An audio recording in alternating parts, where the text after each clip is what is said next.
What's up, warriors? Leslie Liu here. I'm going to get right into it today. A lot of people ask me, why is it important for me to approach self defense in a different way? So, my company, Reclaiming Your Courage, really focuses on a way of empowering women through a holistic approach to self defense. And really, what that means is helping you create a foundation and a mindset around that you're worth fighting for, amplifying your voice and creating body awareness. So it goes far beyond the physical, right? And the reason why this is near and dear to my heart is look, I've been a martial artist for over 20 years, but I haven't always been someone that has been strong in my presence, in my voice, in my body, in anything. If anything, I'm the underdog and I'm used to people just counting me out and dismissing me face to face, right? Like she's nothing. Like I can take her, I can manipulate her, I can do this and that. So that's part of my journey, and there's been so many times in my life that I have been victimized and abused in a lot of different ways. And as someone who's been a survivor of sexual assault at a young age, I know what that does in terms of trauma and that living in my body for over 30 years. So it seems ironic that being someone who has two black belts, it's like, well, you should be unstoppable and like fearless. No, I'm here to tell you, if a martial arts instructor or somebody tells you to be fearless, then run the other way, because it's being so scared that, and to remind yourself that you're alive, where those instincts kick in. It's being so afraid to lose the things that you love and to see the people that you love possibly getting hurt, that shifts the mindset for you. So that's a big part of it. And so years ago, when I was in a traditional gym environment, I mean, I loved my gym and it was very family oriented. It was just like the right place for my husband and I. And so over the years, we had done women's workshops specifically in the traditional way, right? Like, you ladies, like, how many times have you taken a class that's like, hey, this workshop for self defense, right? Here's what I know to be true.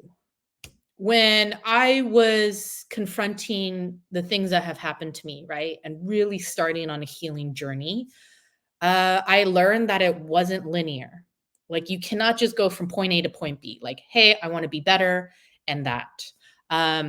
Because when I was struggling through some deep, deep bouts of depression and anxiety and suffering panic attacks and all of these things, I had to really dig deep. And so, one of the things that was comfortable for me to always know is that I could revert back to being in an environment that I know. And martial arts has always been that for me. Here's the thing about that, though, is when you are someone who has been a survivor, whether through domestic violence, sexually assaulted, raped, all of these things, those environments don't aren't built in a way that really creates space for you to process any of that, right? And so you go into a traditional environment and it's like, just do the move, just do the technique, just do the thing, just poke the eyes, just kick the nuts, right?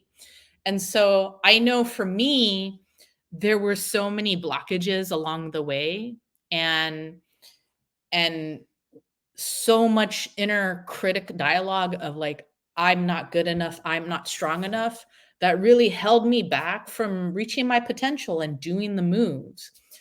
And I always say I don't like being in gym environments and being yelled at, or it kind of has this authoritative tone to it in a traditional environment.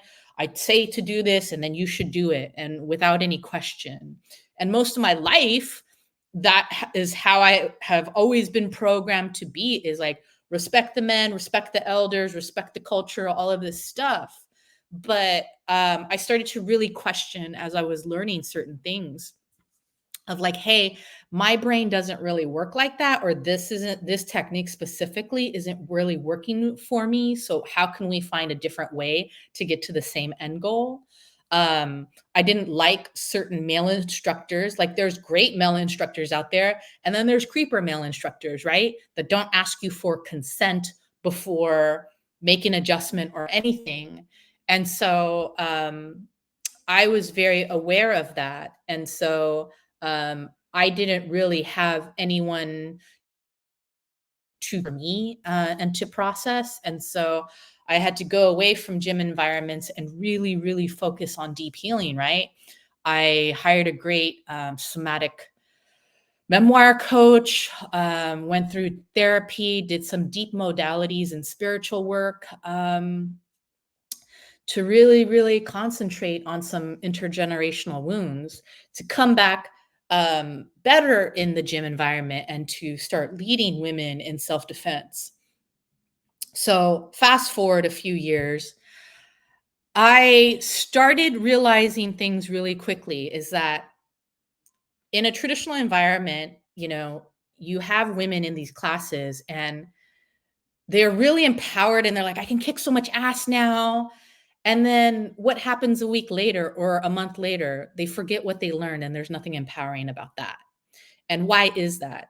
Is because at the root of it, there's still fear because we haven't created a space where we could talk about what was on our mind, on our heart. And so when I was teaching in this traditional environment, it was like, yeah, it's great. I love teaching women how to show themselves that they're stronger than they know and the actual physical techniques. There's no doubt about that. I love that. But what I started noticing was there was always a handful of women in the class that were stuck just living in here and frozen. And, in some environments, right, in all communities, we have different ways of showing love. And for some people, that is like, yeah, let me just yell at that person or just like be like, come on, you can do it. Come on. And for some people's personalities, that works. And for others, it shuts us down. And for me, that was always something that shut me down. And so I started going to these women and really, really asking them, whose voice are you hearing right now? What's going on? Tell me the story of what happened leading up to this moment.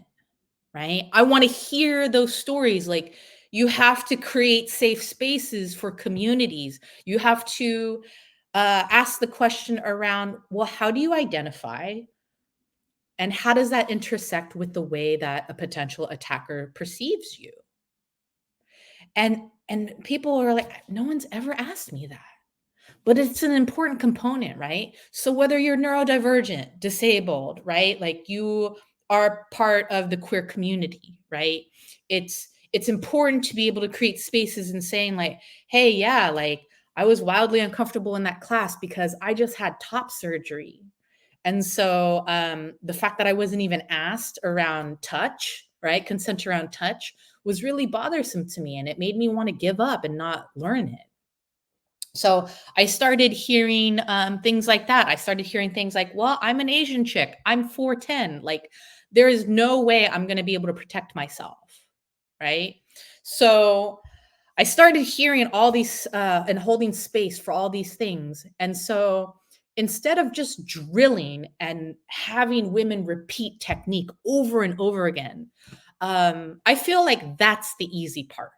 You can teach anyone how to punch or kick.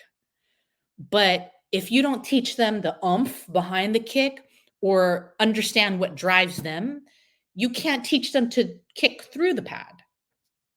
So, really starting in the mindset work was really important.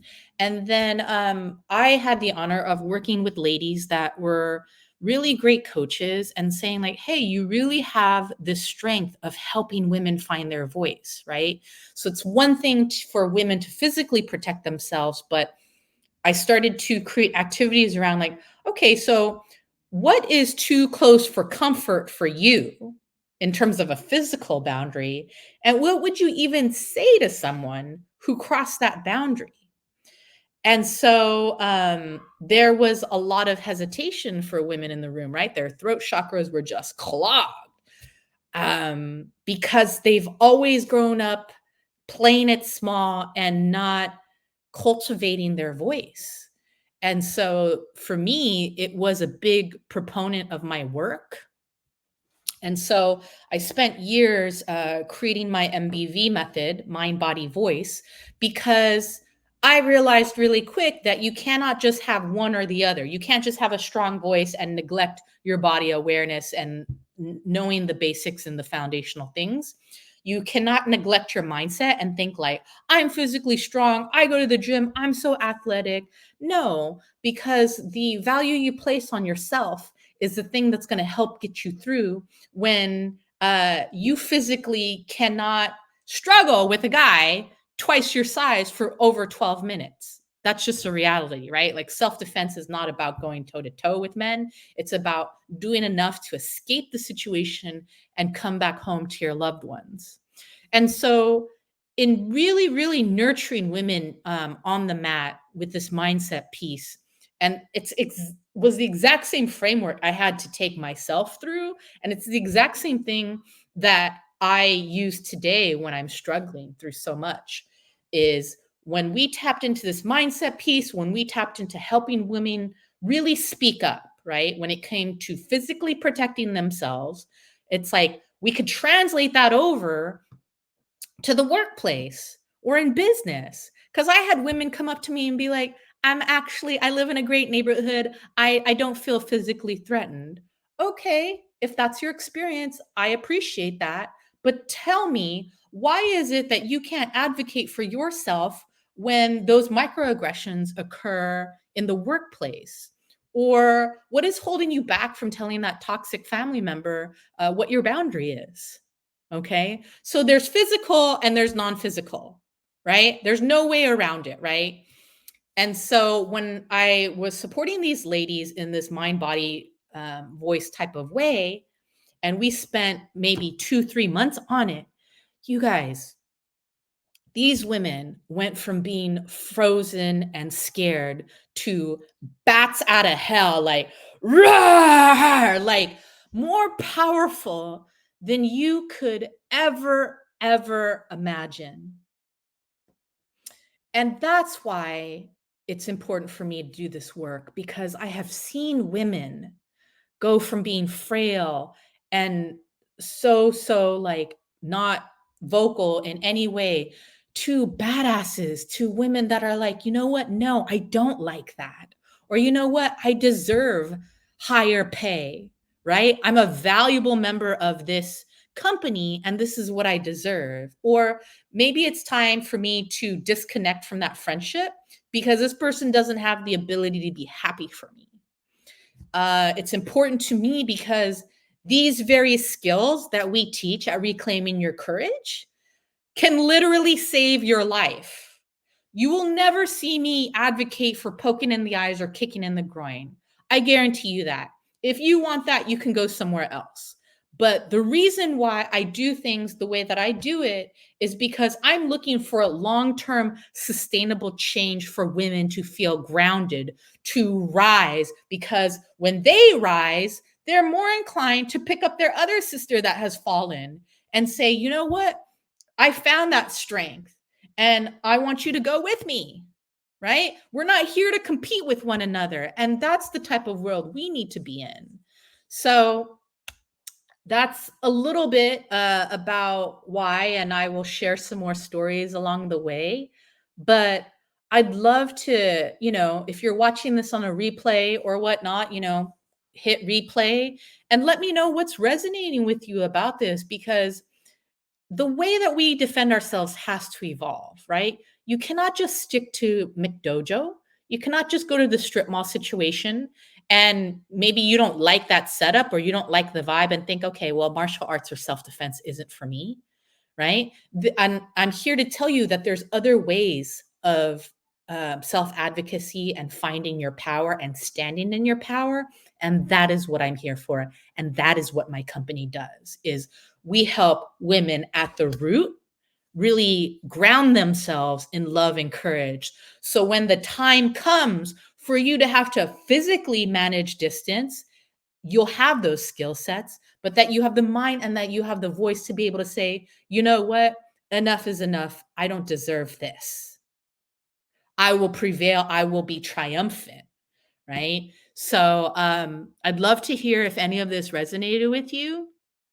And let me know what comes up for you. If you've ever taken a martial arts class, how that went for you. What are some common things that you've always been told about self-defense? And I'm here to dispel those myth busters for you, right? Because it's old school what you've been taught most of the time, which is like put your keys in between your fists and all of this stuff. And I'm gonna tell you right now, stop putting air tags in your luggage, right? Because we live in a world of human trafficking and sex trafficking and people and technology, like stop doing these things without thinking about, well, why is it that I'm doing this? Right? Why is it that I'm carrying around pepper spray, right? What would I do if I use the pepper spray and I miss? That's what I'm interested in, right? I'm not here to sell you accessories and keychains, y'all. It's really like helping you come up with a strategy to get yourself out of bad situations, right? You already know the threats that exist for you because it's nonstop, right? And it feels like an uphill battle. So, again, if any of this resonates with you, I'd love to hear it. And I will see you next week.